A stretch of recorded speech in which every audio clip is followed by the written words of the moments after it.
Hello and welcome to the Box Office Buddies podcast with me, Dan. I'm here with Jonathan. Hell yeah.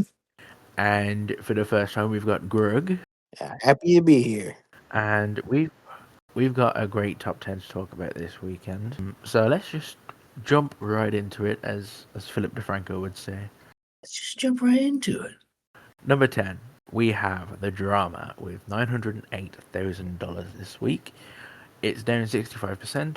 It's up to 46.95 million domestic, 69 million international, for a 115.9 million worldwide haul on a $28 million budget. A24 is very happy with this. Yes, we all are. I feel like this is its worst drop yet, probably because of Devil Wears Prada. All the white moms, no. Yeah, it's definitely the competition. Unfortunately, it's just, I mean, it's an A24 movie against the big Disney. I'm not sure if it gets to 50 million really anymore. It's got 3 million left. Probably not. 115 worldwide though. It couldn't beat challenges domestically, but it got there worldwide and more. We've said a lot about The Drama already. Yeah. It's been here for a while. I think since the second episode. Yeah, I think this is its fifth week. Damn good run. Unfortunately, we'll have to not talk about it next week because it's gonna get pushed out. This is Grug's favorite movie. No, it's not. No, it's It not. is your favorite movie. I remember. No, it's not. You were telling me you were very excited to see No. this. No. No. Number 9 is The Time I Got Reincarnated as a Slime, the movie. Tears of the Azure Sea, 947K domestic. International, it's got 5.85 million, bringing its worldwide total to 6.8 million. This follows season 3 of the anime series I am told exists. Scarlet Bond, is that The Time I Got Reincarnated as a Slime, the movie Scarlet Bond? That is the one. Awesome. Okay, so that opened to How many of these things are there? I don't know. Two movies as far as I know. 3 seasons, 2 movies. That opened to 1.46 million, ended with 1.89 million. Wow, what legs? So this is probably gonna finish like just over 1 million. I'm being a little too much of an asshole towards this. I don't know. Maybe it's good. I doubt it. It sounds strange to me. Who are we to argue against? Bro just wanted to be a slime. He just wanted to be a slime, reincarnated as a slime. He wanted a movie about it. A second movie that shows his Tears of the Azure Sea. I mean, this is one of the anime movies that I just know nothing about and don't really care to learn anything more about it. Good for its audience. I guess, but like, I don't think this is a big per theater average, so maybe not good. No, it was like 800 theaters this came out in. Yeah, so it's like slightly over 1,000. Nobody reincarnating a slime. No one's out here reincarnating these shit. Number 8 is Deep Water. It made 2.1 million domestically with a $40 million budget. I don't know. Did they get an actual shark, bro? Rennie Harlan, man. Who gave Rennie Harlan $40 million, bro? I have heard decent things about this movie, which is surprising considering Rennie Harlan has assaulted us with 3 of the worst horror movies in like the entire decade, just back to back, once a year. Excuse me. That is, of course, the Strangers sequel trilogy. A trilogy we adore. A trilogy I only saw the third one of. But yeah, apparently Deepwater. I believe he did direct the movie Deep Blue Sea as well. So maybe that's like more return to that form of Rennie Harlan. The Water Harlan. Water Harlan. I think in a normal circumstance, this would have been fine, but $40 million, like I'm just speechless. I'm actually just speechless. um, We're gonna go into number 7, which is Lee Cronin's The Mummy. 2.2 million, down 60%. It's at 27.42 million domestic, 52.8 million international, and it's up to 80.22 million worldwide on a $22 million budget. Warner Brothers is again happy with this one as well. once again, I'm very surprised. Very respectful run, honestly. It had a lot stacked against it, but like I mean, it's doing well. Yeah, like it being mid. Yeah, the lack of mummy connection and all that as well. Yeah, it's a strange mummy movie. It's an Evil Dead movie. But I really have to give them kudos to they actually pulling this off. Like it's impressive, honestly. Well done. Yeah, I mean, well done, Lee Cronin. You went from Evil Dead Rise to this, and it still did all right. I mean, not quality wise, well done. Just like performance. It's impressive. I was not expecting it to do this well. So I think if we can take away anything from this run and this movie, it's just that Taylor Swift is an angel. Hey, but I have a question about the Mummy though. Who directed it? I don't know. I don't think we have time to find out either. Let's move on to number 6. Number 6 somehow made it up here is Animal Farm with 3.3 million domestic, a C minus cinema score, and a 28% definite recommend. Post track says that 40% of the audience was over 45, 35% was 18 to 34, however much like the rest were. And then I don't believe this. I don't believe this at all. Kids under 12, 90% definite recommend. I personally I think that's Angel Studios, messing with the numbers. 10 of them went, 9 of them liked it. Or Angel Studios messed with the numbers. That's also possible. It has a $35 million budget. It is probably making like negative $3 next weekend. Nah, this like schizo marketing that Angel has been doing, like wherever the hell that is, it didn't work. They eventually just started admitting that it's terrible. Like they're like, "Oh yeah, this movie's awful, by the way." If you were Angel Studios, how the fuck would you market this shit? Why did they buy this? I don't know why they bought this. Movie turned down by Netflix, bro. You would be perfect streaming service for this, and especially produced by Angel. Let's throw it on Daily Wire Plus. Oh my god, it's like, what? Bro, I just can't believe they did this. I really can't. But we need to probably reel ourselves back a little bit because obviously we're gonna be talking about this one a little more. But pretty embarrassing. 75% of the audience was either between 18 to 34 or over 45. That's not even counting the people who are 35 to 44. I can attest to this because like I might have been the youngest one in my audience, and I'm 25. I remember when I went to see Hit Pig and there was a 45-year-old man next to me, bro. Well, not next to me, but in front. It was like almost entirely people who had read the book or maybe were there to mock it. Number 5, we've got Damian McCarthy's Hokum debuting to a domestic opening weekend of 6.43 million. It also opened internationally with a 1.8 million opening.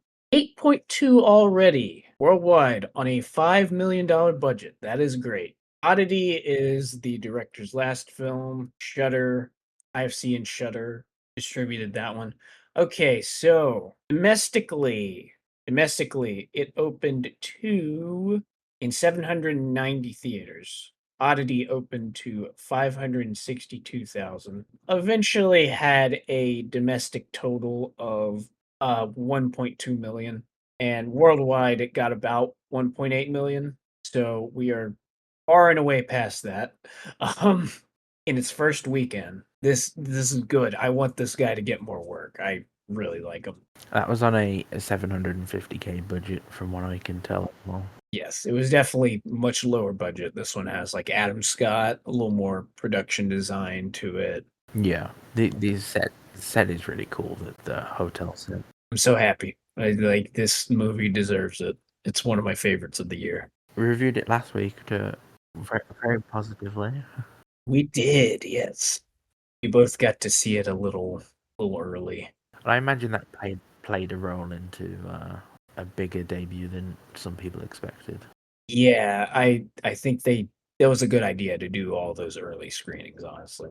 Like for a movie like this, kind of just more low key, needs word of mouth. It's good. I mean, I don't know how well it'll hold, no telling, but I mean it's already in the clear. I feel like it's gonna be a nice, healthy profit.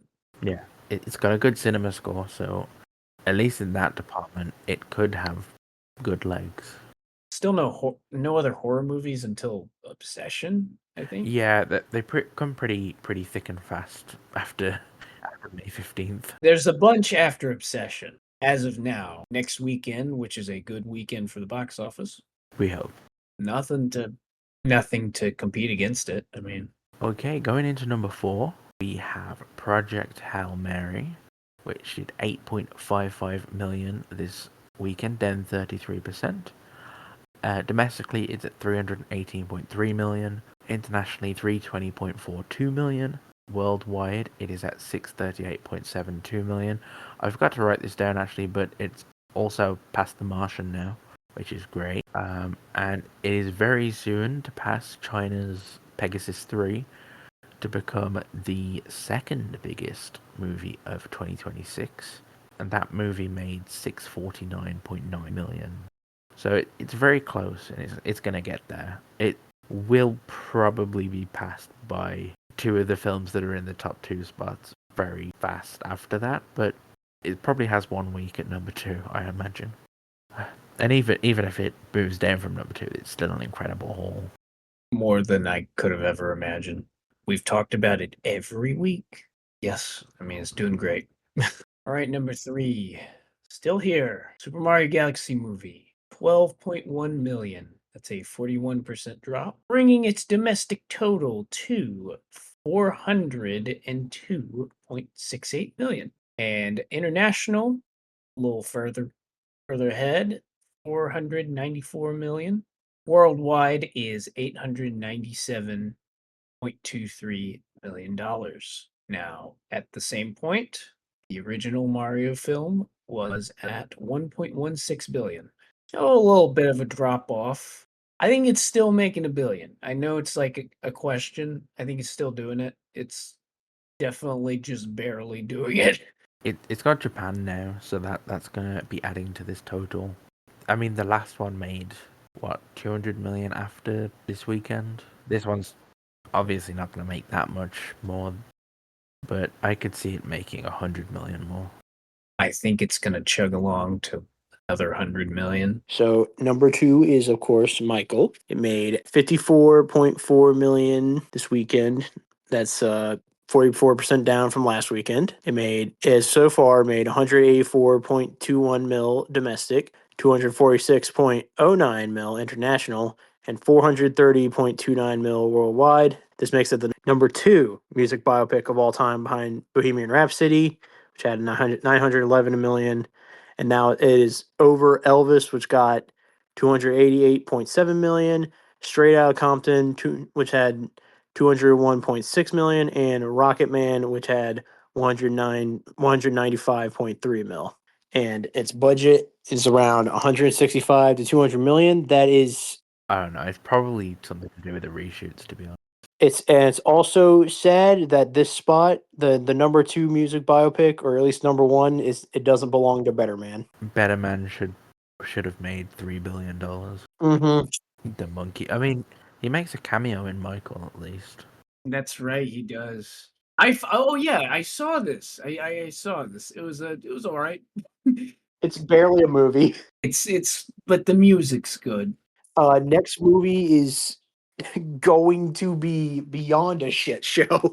Oh, yes, yes. Oh, I'm not looking forward to that. Are we thinking $1 billion for this? I'm kind of leaning towards it now. I was a naysayer. I'm starting to lean towards it. That 80.8 million international weekend this weekend made me believe that yeah, this is gonna make a run at least for $1 billion. Yeah, it's going to be close. It's definitely 900 to a billion. That's the range we're looking at. I think it most likely gets above Bohemian Rhapsody. I could see like 950 maybe, honestly. Alright, that was last weekend's number one, this weekend's number two. But this weekend's number one is The Devil Wears Prada 2, which I'm very happy about because I love the first movie. And this movie I thought, actually, let's hold on that. I'll get into that later. 76.75 million domestic opening weekend. 156.96 million international opening weekend. That is fucking insane. Jeez. Jeez, it's supposed to be the other way around. For my own sake. For some context on that, last weekend Michael opened to 121 million international. This is like $35 million more, which is again fucking insane. For a 233.7 million worldwide opening weekend for a $100 million budgeted comedy. It is cleaning the first films. Gross. Absolute. 75% women apparently, which makes a lot of sense.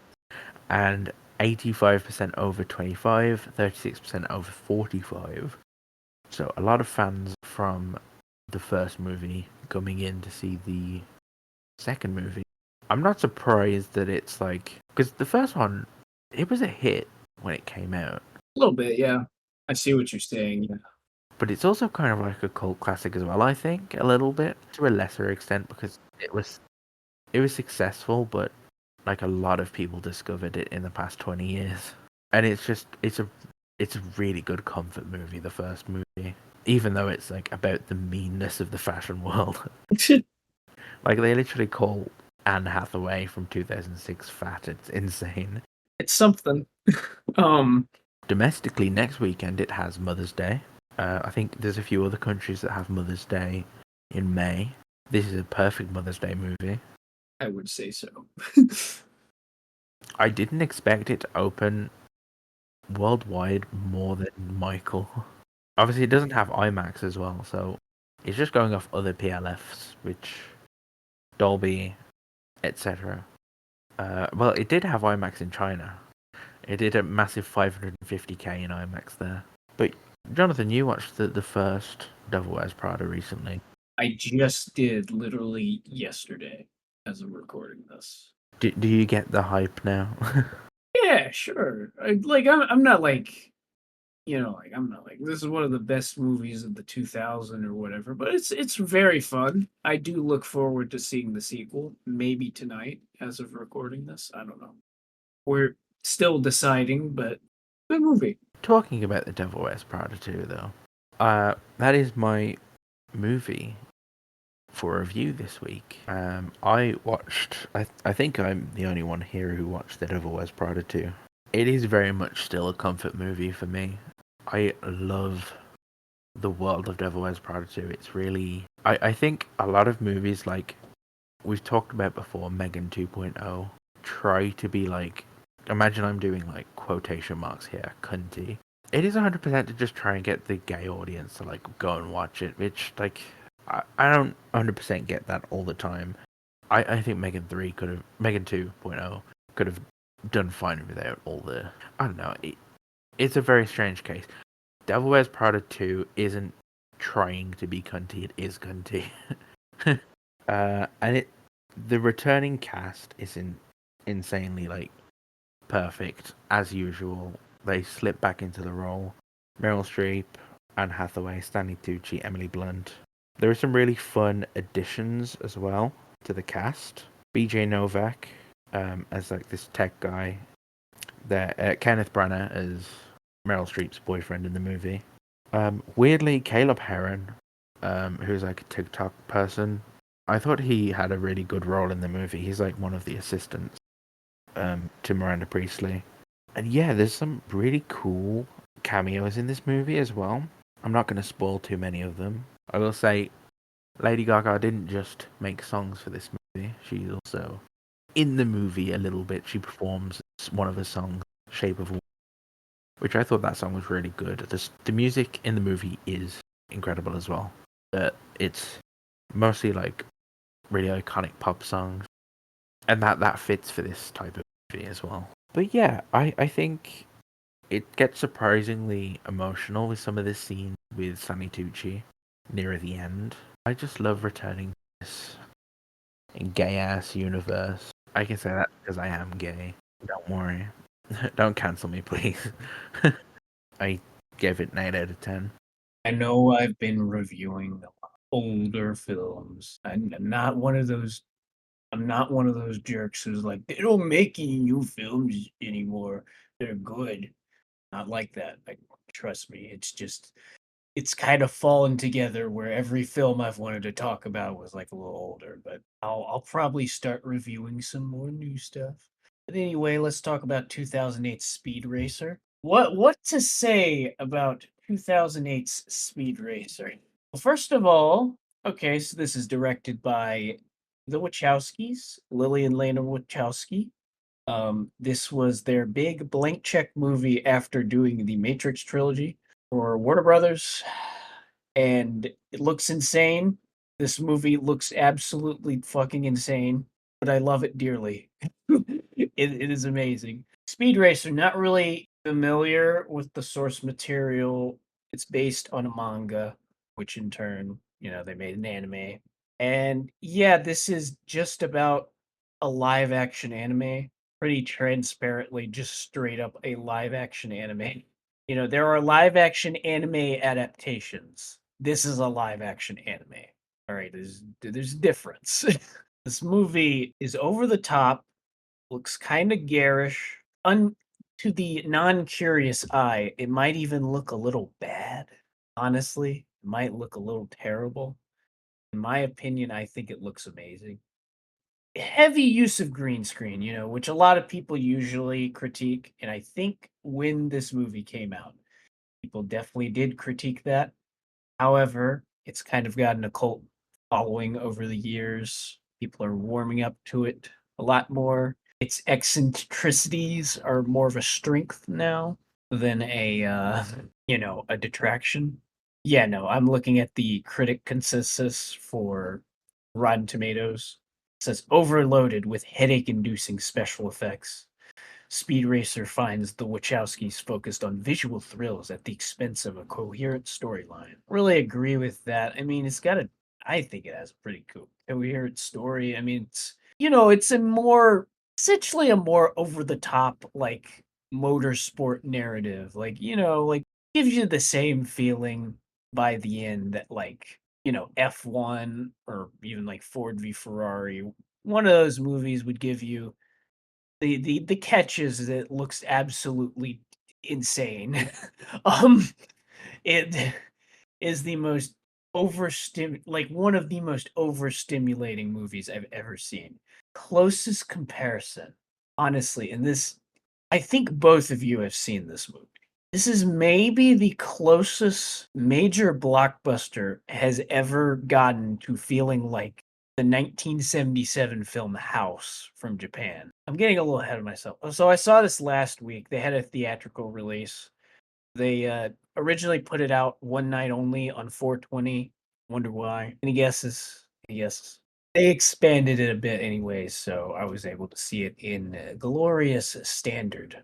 Yeah, I've been wanting to watch this for years. I actually wanted to watch it as a kid. I remember having some toys for Speed Racer from like McDonald's or something. I was like, "Oh, I want to see this so bad." Never did. I just now saw it for the first time in the theater. I don't know if I would have appreciated it back then because I don't know. It does look weird. I can see why people originally could not get on its wave. It is one of the most bizarre looking films I have ever seen. It is cheesy, but it's camp. Like, it's very intentionally camp. They got Final Cut on this. Like, this was absolutely what they were trying to do with this movie. They were trying to make something a little off-putting, a little overstimulating. I think it truly makes it stand out as something that I've, like, never seen before.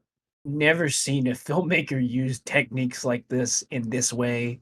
Yeah, it's borderline experimental, despite being a typical, like, uh, underdog racing story with a little dash of fierce, I mean fierce anti-capitalism. Like, this movie is not pulling the punches in terms of how much it hates capitalism. The large conspiracy they uncover in the racing world where, like, they find out that apparently all the races in the past have been fixed by a major corporation, and that's his whole drive to win.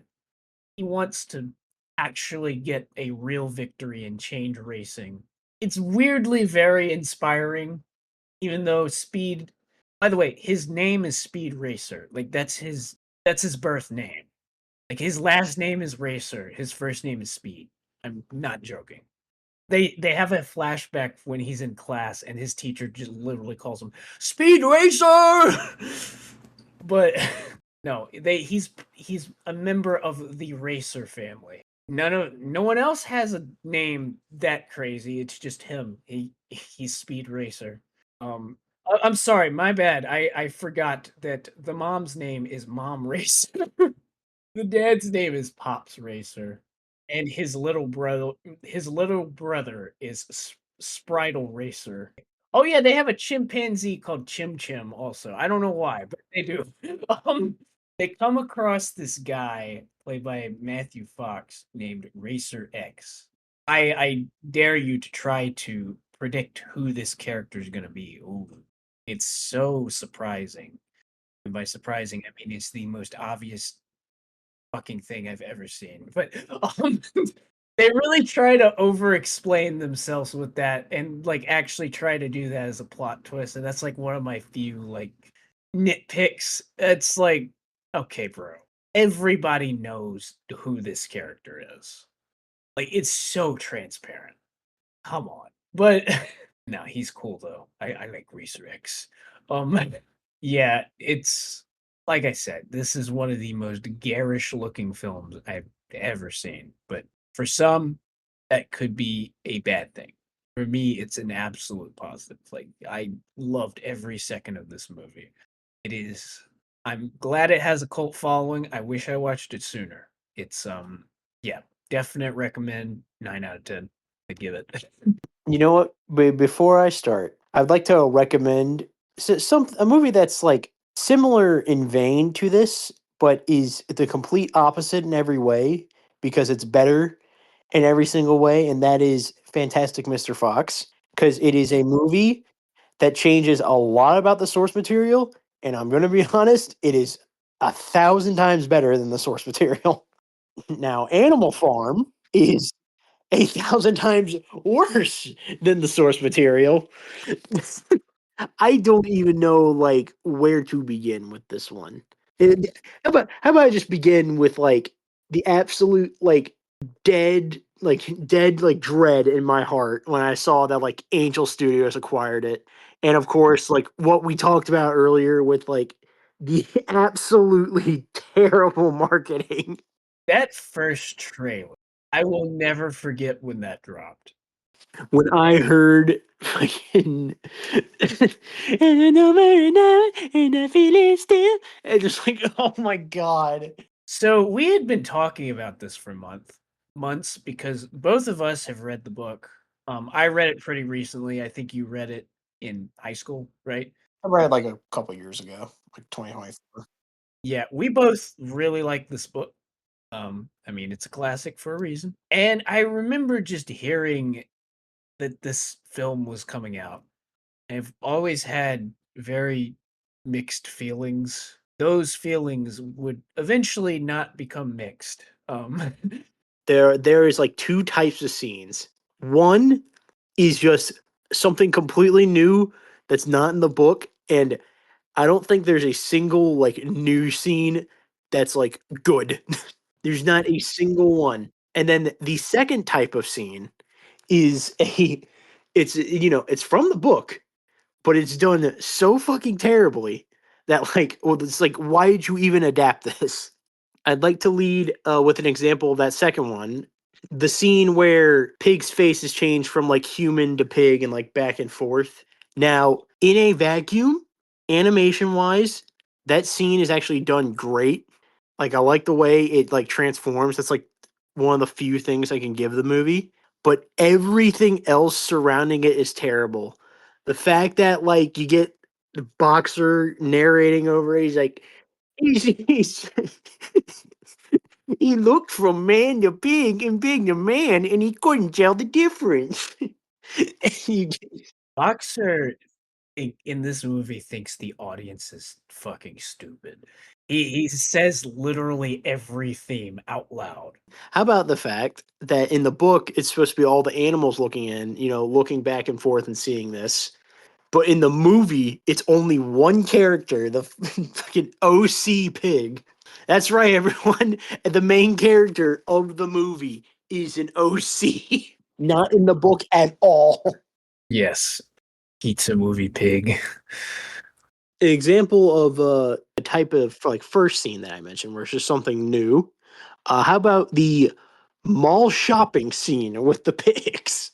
Yeah, when you told me that, so you saw this like a few hours before I did. When you told me that, I was just like, "Are you fucking kidding me?" Like, we're doing this. There's the whole there's the whole part of like Napoleon being like, "Kid, you gotta impress the girl," and then there's the moment when the humans are like laughing at Napoleon and he gets like really mad. Oh, let's talk about like some of the worst human designs in the game. Like, oh my god! In the game, yeah. Somehow this movie, it's like the animation's like one of the only things I can give it, but there's just so many moments where it's like it just doesn't look good.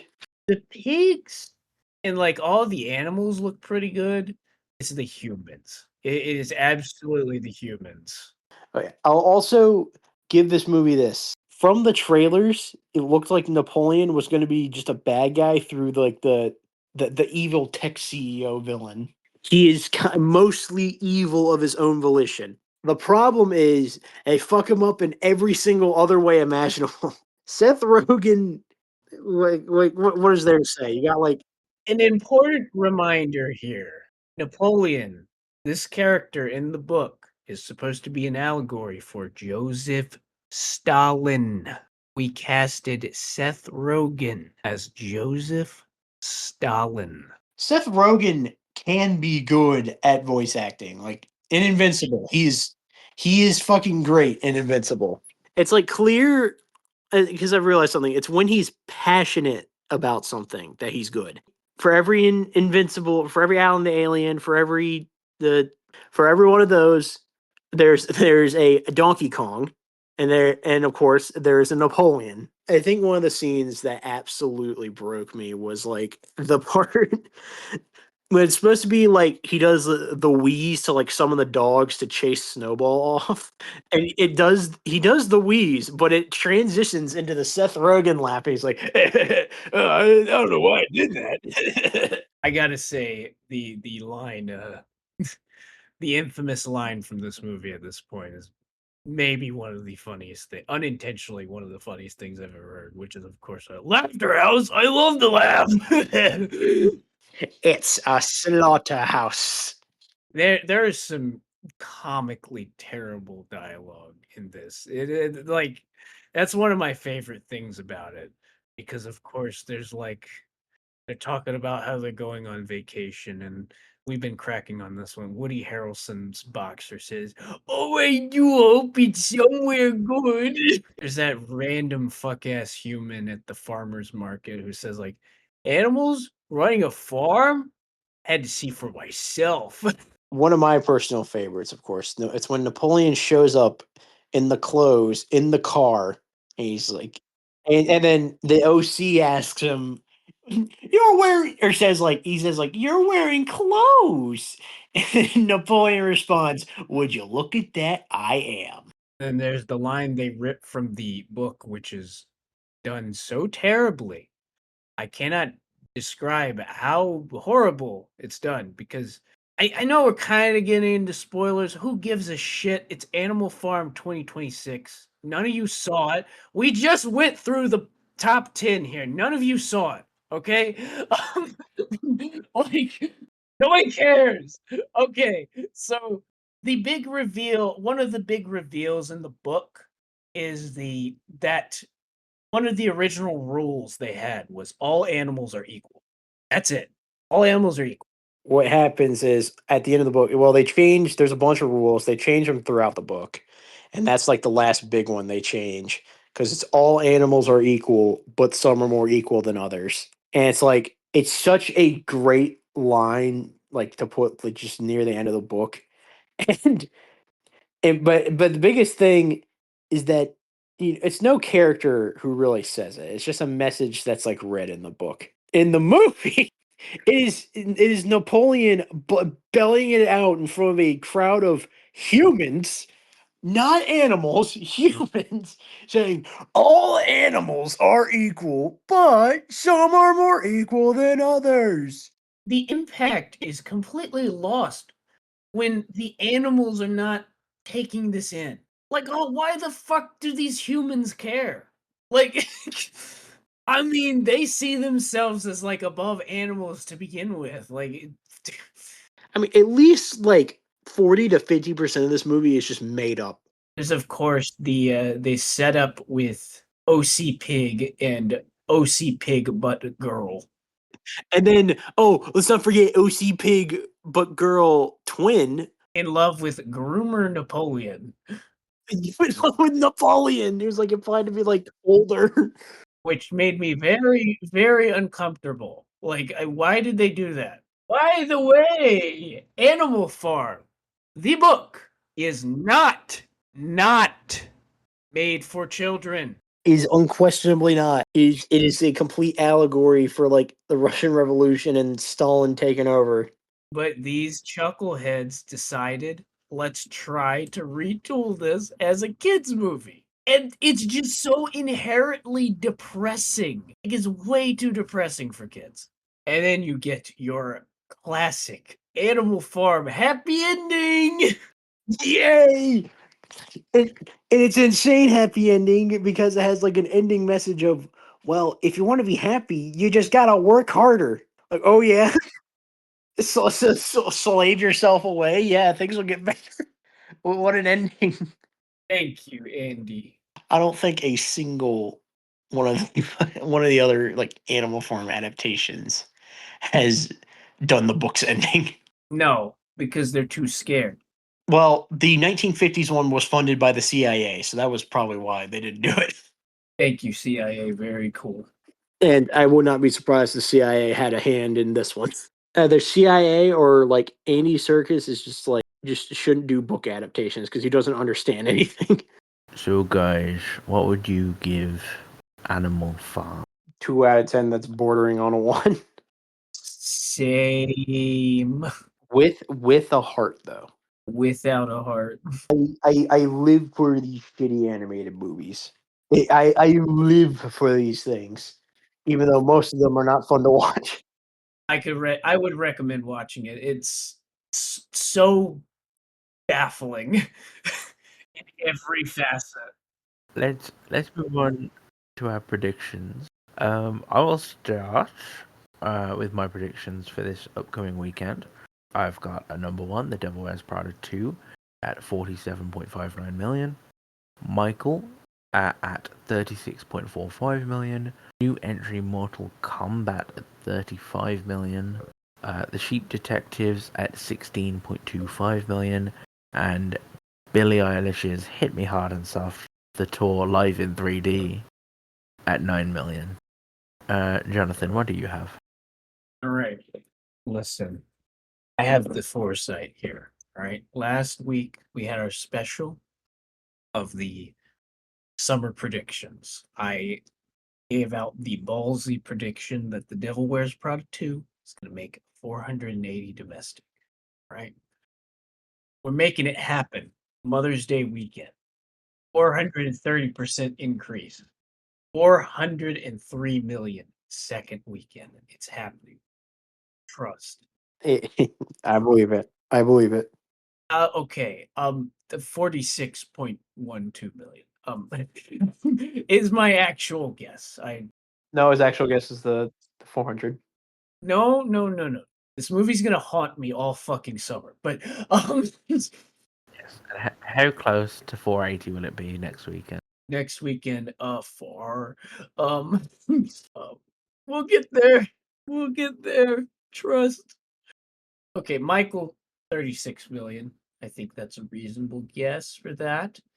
Mortal Kombat, I have that at 33. I think they really shot themselves in the foot with this release. I don't know what they were thinking with that move, but whatever. Or because of the positive reviews, I think I'm going a little higher on the Sheep Detectives than you guys are, giving it like 17 mil. And Billie Eilish just going a little lower, but still pretty good, like 8 million. Lovely. And Grug, what do you have for your top 5?